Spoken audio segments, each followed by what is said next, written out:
At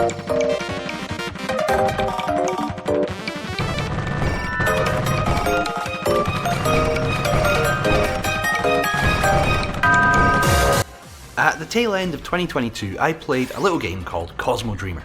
You can see the review on this channel, but the long and the short of it was that it absolutely blew me away and was one of the most positive surprises of the year. Like Dreamer is its follow-up, and naturally I was very excited to try it out, not least because what I'd heard from most folk who'd already played it on Steam was that it was similar to, but a big improvement on, Cosmo Dreamer. And it is indeed similar to Cosmo Dreamer, but bigger, bolder and more bombastic. Whether it's significantly better, I'm not quite so sure, but that speaks more to how much I loved Cosmo Dreamer than any major issues with Like Dreamer. And overall, I was very pleased to find this is another absolutely excellent doujin danmaku that I wouldn't hesitate to recommend, and the two games end up complementing each other very nicely. Like Dreamer sees you take control of one of three characters, each with different potential weapon loadouts on their quest to become the most liked influencer on some sort of danmaku themed social media service. Each character has a little story and their own ending, and it's all fun, silly stuff, mainly serving as a reason to throw you into worlds supposedly themed around various online tropes and subcultures, an approach that allows the developer pretty much free reign to just chuck anything and everything at the player over the game's 8 main stages. You have the more hardcore gaming stage with tanks and an enemy more than a little reminiscent of Hibachi. You have the kind of emo stage with darker, creepier visuals, and you have the aqua stage with jellyfish and cutlass-wielding pirate penguins. All this madness and variety has both good and bad points. On the one hand, the game is far brighter and more colourful, with more individually distinct stages compared to Cosmo Dreamer. There's more animation too, with turrets rotating on tanks and pirate penguins waving their swords. On the other hand though, it does lack Cosmo Dreamer's consistent atmosphere, with stages leaping from one zany theme to another without so much as a buy your leave. Which is fine, neither of these ways of doing things is intrinsically better than the other, and which one anyone prefers will just be down to personal taste. For me, while I do like the visuals here, I think I probably slightly preferred Cosmo Dreamer's more consistent approach. One area where I have a stronger preference, however, is the music. I believe in both games the music is supplied by outside sources, and both games do have some great jazzy tunes with faster, more up-tempo moments kicking in when the going gets tough. In Like Dreamer though, I have to say I found there to be more variance in the quality of the tracks, and probably due to the fact it uses so many different artists, it lacks a consistent vibe. It is almost all good catchy stuff, and there are some really great stage themes present, most notable the Ennio Morricone-like extra stage track, but there is no doubting it lacks that atmospheric continuity of Cosmo Dreamer. Mechanically, the two games seem very similar initially. Both are undoubtedly danmakus with very dense, very intense, screen-filling, swirling bullets, but while Cosmo Dreamer nodded its head more towards the sorts of drifting patterns often associated with Toho games, Like Dreamer tilts slightly more towards a more cave-like approach, with a more direct and aggressive sense of being under coordinated attack, meaning despite the surface similarities, both games do feel very different to play, with Like Dreamer serving up a faster, more frantic experience. Up to Manic mode at least, Like Dreamer tends to keep things slightly more straightforward than Cosmo Dreamer did, but the patterns are still very varied, often inventive, and crucially always fun to navigate. Each of the three main characters has 3 attacks, with things very much following the standard cave-style rulebook. You have a weaker rapid shot which allows you to move at full speed, a stronger focus shot that slows you down, and a powerful bomb.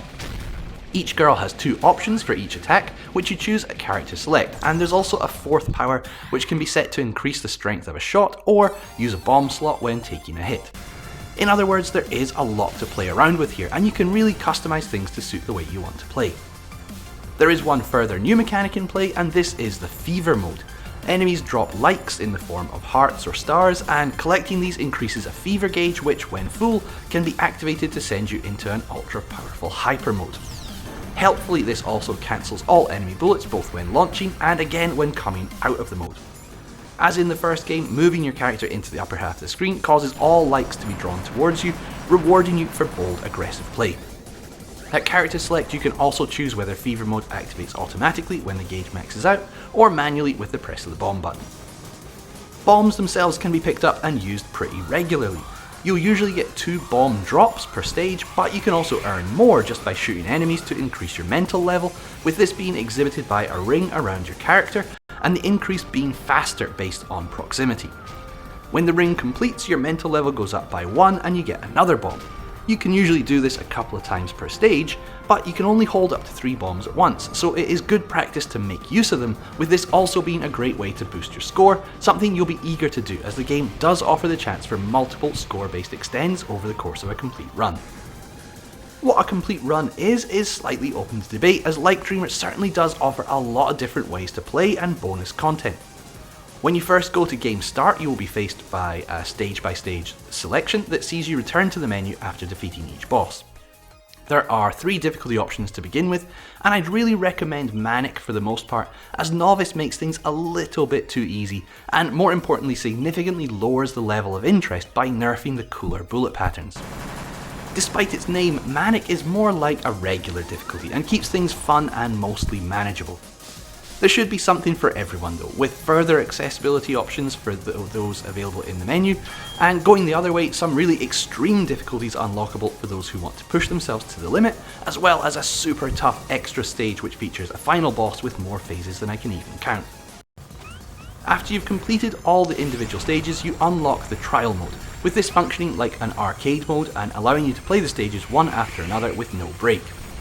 Later, you'll unlock a boss rush mode, an expanded all-stage trial, the counter mode which changes things up by introducing suicide bullets into the mix, and the speed mode which increases the scroll speed the faster you see off enemies. There's also a very decent practice mode that allows you to set all sorts of parameters as well as start from multiple various points within each stage. The game has a gallery with unlockable images and its own internal achievement system too, and basically for at least the first few hours you spend with the game you'll be unlocking new stuff left, right and centre, and in terms of stuff to do there is no shortage whatsoever, and especially at its still budget friendly price, the main content here is hugely impressive. It is a shame then that just like with Cosmo Dreamer we are missing some elements many people consider crucial. One, online leaderboards, is somewhat understandable, as I imagine that requires a fair amount of extra work, but the other, the lack of a tatty mode, is, to be quite honest, simply baffling. The local scores aren't displayed in the handiest way either, and same as with Cosmo Dreamer, it just seems such a shame these easier to remedy issues haven't been addressed. One other thing to mention is that you'll probably have noticed by now the balloon-titted main character, and some of you may be wondering if this ever swerves into proper lewd territory. Now, I haven't unlocked every single gallery image yet, but so far I have to say the key image of the main character is actually about as extreme as it gets. So if you're not into that sort of stuff, don't worry. I mean, I still probably wouldn't be sitting there playing this with the main character on public transport, but for the most part the game is just wacky and silly, and the designs do kind of fit into that. So all in all, Like Dreamer is a bigger, bolder, more vibrant sequel to the already excellent Cosmo Dreamer. It doesn't improve in every aspect as far as I'm concerned, but it is still a supremely good time and differentiates itself from its predecessor, not just visually, but with a faster, more aggressive game feel. It offers a wealth of content and playable modes and options, even if it is again missing a couple of key features. For less than a tenner in the UK though, about $12 in the US, this is an incredibly easy recommend, and I would give it an 8.5 out of 10. In combination with Cosmo Dreamer, I think developer Outside has really given us a fantastic little duo of titles here, and if any of the limited run companies are watching, it's a duo that would make for a very welcome physical release. Do let us know your own thoughts on this one, particularly how you feel it shapes up in comparison to Cosmo Dreamer, and thanks as ever for watching. See you next time. Cheers.